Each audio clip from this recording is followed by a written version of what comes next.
वादा कर कर जाता हूं आपसे। हमने कहा था धारा 370 हटाएंगे, हटा दी। आतंकवाद भी आज अंतिम सांसें गिन रहा है। हमने कहा था नक्सल मुक्त करेंगे, देश नक्सल मुक्त होने जा रहा है।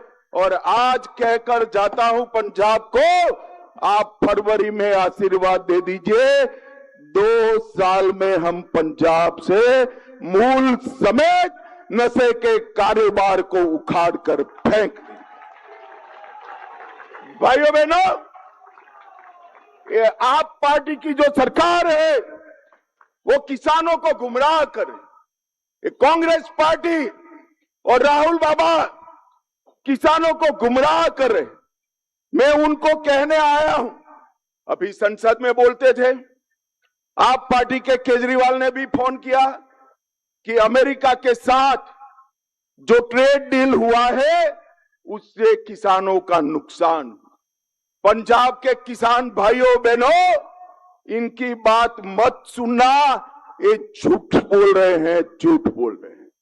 WTO में 2013 में MSP न दी जाए ऐसा करार वो कर आए थे। भगवान भला करे भारत की जनता का कि 14 में इनको निकाल दिया। इसका कंफर्मेशन करने का समय 2017 में नरेंद्र मोदी की सरकार में आया। नरेंद्र मोदी जी ने 100 झिटक कर कह दिया कि मेरे किसानों को MSP मिलेगी, उसको कोई नहीं रोक सकता। किस मुंह से राहुल गांधी बात कर रहे हैं? हमने सबसे ज्यादा MSP पर खरीद करने का काम हमारे नरेंद्र मोदी जी ने किया। पूरे पंजाब के किसानों को सबसे ज्यादा रबी और खरीफ के गेहूं और धान दोनों सबसे ज्यादा अगर किसी ने खरीदे हैं तो नरेंद्र मोदी की भाजपा सरकार ने खरीदे। और इसके साथ साथ 2 ही दिन में ऑनलाइन पेमेंट आज किसान के घर में चला जाता है। भ्रष्टाचार हमने बंद कर दिया। और राहुल बाबा, आपकी सरकार थी तब कितना बजट देते थे किसानों को? 22,000 करोड़ का। कितना भैया बोलो तो जरा जोर से बोलो, कितना? नरेंद्र मोदी जी ने 22,000 करोड़ से बटाकर 1,40,000 करोड़ का बजट किया। हर किसान को सालाना 6,000 रुपया मिल रहा है। 13 करोड़ 50 लाख लोगों को किसान सम्मान निधि देने का काम किया। कांग्रेस ने कभी भी दलहन MSP पर नहीं खरीदी। हमने नाफेड की व्यवस्था करी है। जो किसान बुआई कर नाफेड पर अपने आप को रजिस्टर करेगा, 100% दलहन उसकी भारत सरकार MSP पर खरीद लेगी।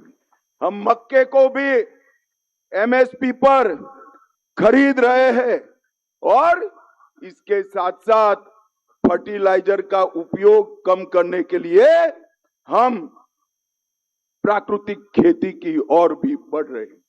भाइयों बहनों, मोदी सरकार ने हमारे सिख पंथ के लिए, हमारे सिख भाइयों बहनों के लिए ढेर सारे काम किए। और मोदी जी पर तो गुरु परंपरा का बड़ा कृपा है।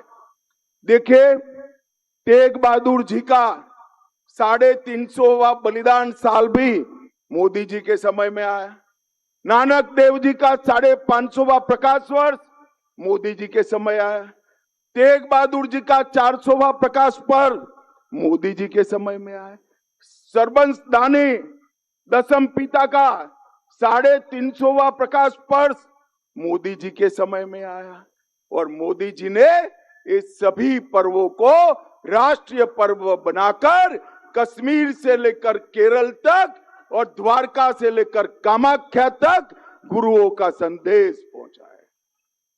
बहुत बड़ी सेवा करने का मौका मोदी जी को गुरु होने दिया है।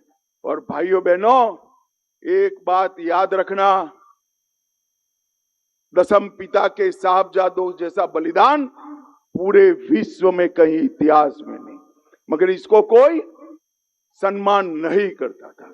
मोदी जी ने इसको वीर बाल दिवस का संज्ञान देकर पूरे देश में आज साहबजादों का सम्मान करने का काम किया है।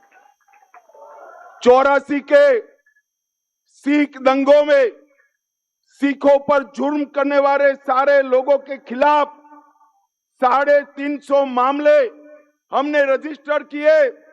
कांग्रेस ने एक भी नेता को जेल में नहीं डाला था, हमने कई नेताओं को जेल में डाला। और राहुल बाबा, आपके पिताजी ने सिख दंगों पर कहा था, बड़ा पेड़ गिरता है तो धरती हिलती है।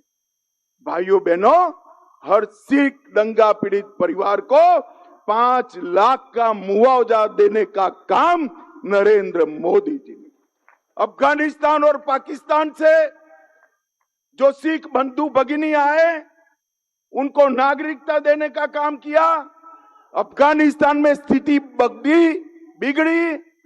3 गुरु ग्रंथ साहिब की प्रतियों को पगड़ी बांधकर सर पर रखकर लाने का काम हमारे नरेंद्र मोदी जी ने किया। करतारपुर साहिब कॉरिडोर बनाया। और आज मैं राहुल गांधी को पूछना चाहता हूं, करतारपुर साहिब कितना दूर है? एकदम नजदीक। जब बंटवारा होता था, थोड़ी दृष्टि होती, गुरु साहिबानों पर श्रद्धा होती, तो करतारपुर साहिब आज भारत में होता। अगर हम उस वक्त होते तो हम कभी भी करतारपुर साहिब को जाने नहीं देते, मगर हमने कॉरिडोर बनाकर यात्रा की व्यवस्था की। वीर बाल दिवस मनाया हमने। हरमिंदर साहिब को FCRA का रजिस्ट्रेशन कराया और लंगर पर से GST हटाने का काम भी भारतीय जनता पार्टी के नरेंद्र मोदी। मुझे तो हंसी आ रही। अभी ये कांग्रेस पार्टी कह रही थी कि भाजपा ने सिखों के लिए क्या किया। अरे भाई, हमने क्या किया इसका हिसाब तो मैं दे दिया। आपने तो अकाल तख्त पर टैंक चढ़ा दिए थे। भाइयों बहनों, एक कांग्रेस पार्टी, उनके समय में ही आतंकवाद आया, उनके समय में ही सिख और हिंदुओं के बीच में झगड़ा चलाया। पंजाब का विकास, पंजाब की शांति सिख हिंदू एकता के बगैर संभव ही नहीं है। और नरेंद्र मोदी जी के नेतृत्व में ही सिख हिंदू एकता हो सकती है। भाइयों बहनों, आज पूरा पंजाब धर्म परिवर्तन से जूझ रहा है। मैं आज यहां कहकर जाता हूं सारे हिंदुओं को, सारे सिख भाइयों बहनों को, कि आप एक बार भाजपा सरकार बना दो, हम पहला बिल पंजाब में धर्म परिवर्तन पर प्रतिबंध डालने का लेकर आए।